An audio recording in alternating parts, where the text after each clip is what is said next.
Hi everybody, my name's Pieta Valentine.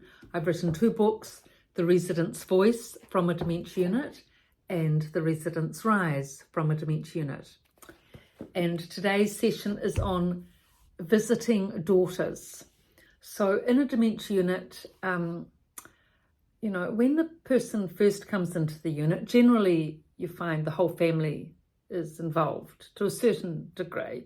You often see the sons, the daughters, especially when all the furniture has to be brought in, the sons helping with that, if heavy, chairs and bureaus and things like that. But quite quickly, that can tail off. And often it's just left up to the power of attorney or the main support person to bear the brunt of it, so to speak. And often that is the daughter, if they're living in the same city as the mother. So we'll talk about visiting daughters today.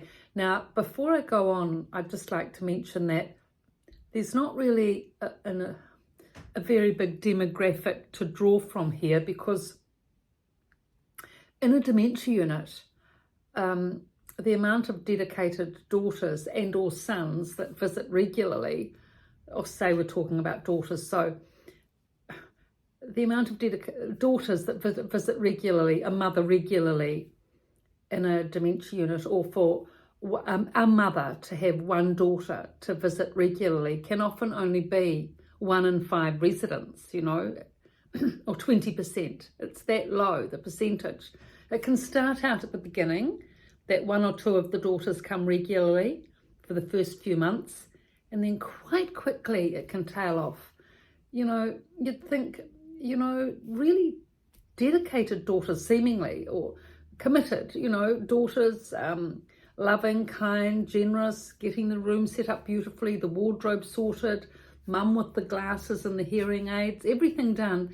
And then for no reason, as staff, you can never really work out why, but for no reason, often the visits tail right off. So you've often got about, at the beginning, 1/3 that are good regular visitors, 1/3 that come now and then, 1/3 that don't come at all. Then after about a year, you'd probably only have about 1/5 of the residents having regular visitors from, a daughter and or a son. So it's a very, it's a small percentage actually. And for that daughter that's, say, a power of attorney coming regularly to see her mother, there is a lot involved for conscientious care of a dementia resident, isn't there? And it's 80 to 90% of the time, 90+% of the time, it's left up to the daughter. The wardrobe, the shoes, the shirts, the hearing aids, there's a lot to cater to. Even the wardrobe alone, even just getting shoes alone is a big deal, isn't it? Getting comfortable shoes, it's much, taking them out to the shop, trying them on, which ones fit, which ones don't. Getting a comfortable pair of shoes is a big deal. Same with hearing aids, similar with prescription glasses. It all takes time, energy and effort. So the best thing really is to help. Consideration needs to be given to the main support carer of your mother. And if that be your sister or the daughter being the power of attorney, then the rest of the family need to consider how they can help. That's the best thing. Not just the 10 minutes in and visiting mum, fine, mostly, but really if people can, and the rest of the family can step up and take over the time-consuming jobs that take more effort, like organising the hearing aids or the glasses. If one brother says, look, I'll organise mum's hearing aids, and the other one says, don't worry, I'll organise the prescription glasses, deal it out a bit, because the power of attorney can get really worn down, burnout, even when the person is in a dementia facility. Imagine what it must be like if they're not, and having to care for them as well. As I know a lot happens, as happens in America, I've heard. Goodness me, people having to look after their parents practically full-time or part-time and work and everything. It's just monumental. In New Zealand, fortunately, we have the dementia care facilities. But even with looking after and caring for a mother in a dementia facility, especially if you're working as well, full-time and even part-time. It is a lot, and support is always needed and appreciated. So the rest of the family needs to just consider where the, efforts lie, and even if they're not supporting mum, at least they can say to the sister or the daughter of the mother, say to the sister, look, how can I help, maybe that there's something else you can do to help them out so that their burden is lifted a little with all the responsibility, just sharing it out. There'll always be a way of being able to help because there is so much to do. Okay, so daughters, wardrobes are, keeping up with wardrobes. Even in our own life, keeping up with the wardrobe is big enough, but with someone with dementia, it is a lot because firstly, for all the woolen jerseys and the woolen mohair rugs and all of that, they have to be hand washed because they can't go to the laundry, otherwise they'll come back a matted mess. So, hand washing and, it's another job, isn't it? Just hand washing. Well, and the thing is they get dirty quickly, don't they? Because, meals and things get spilled and this and that. So, that's a task. And then if the person puts on weight, of course, then you've got a whole new wardrobe that the person needs, shirts and trousers or skirts and dresses and, it's not like they're incredibly mobile that you can take them shopping, a day's shopping and everything's done. Yeah.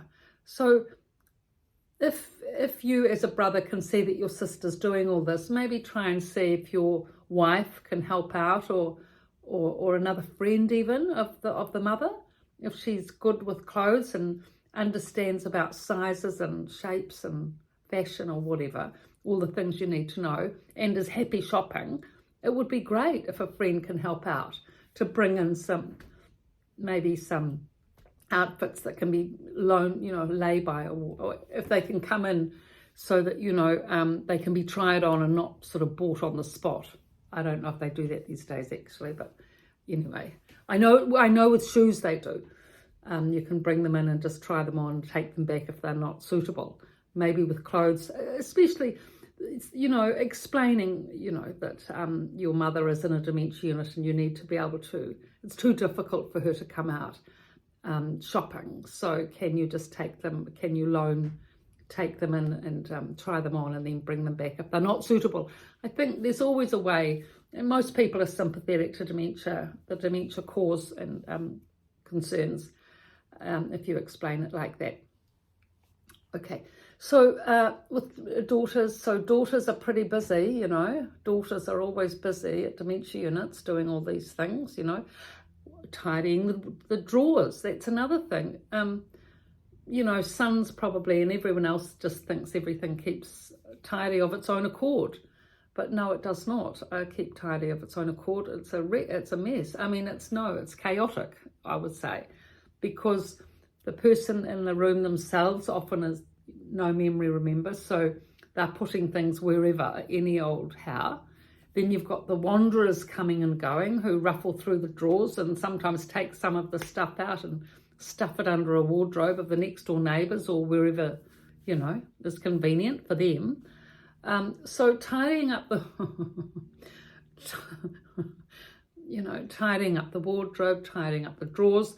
Also, it's a very common thing.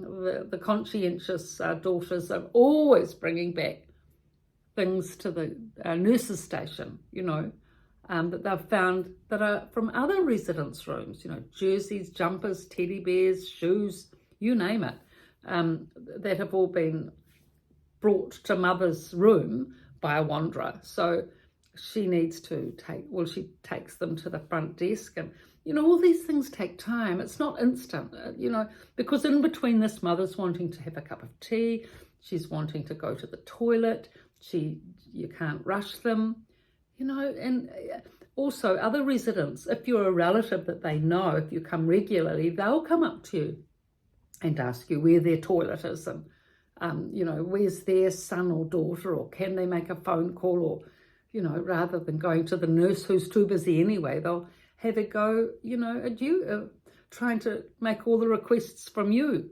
So, yeah, I mean, it's interesting really, because at a dementia unit, everything goes at a snail's pace, but at the same time, there's an awful lot that happens within it.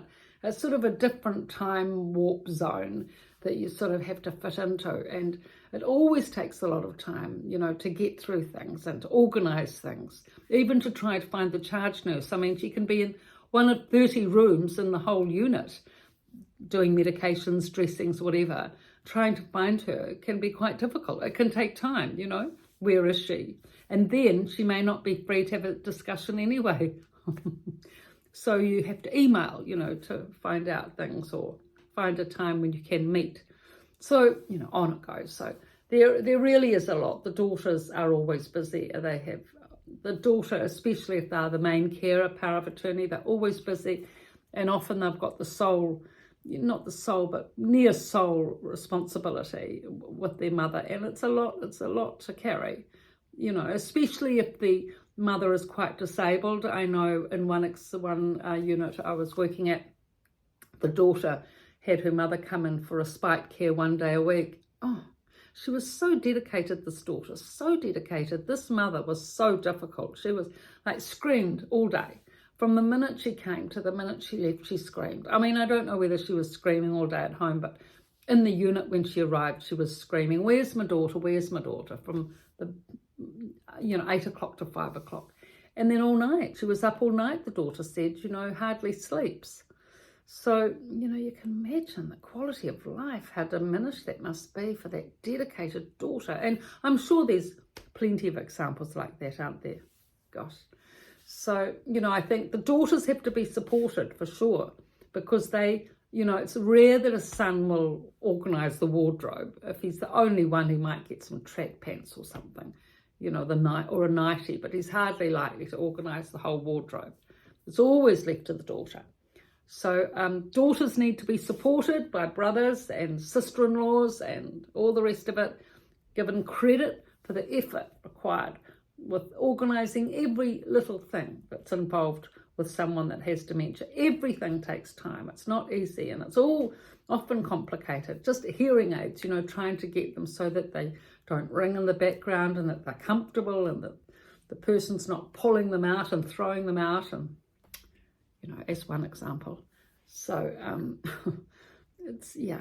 glasses get lost as well, and they're all expensive accessories, aren't they?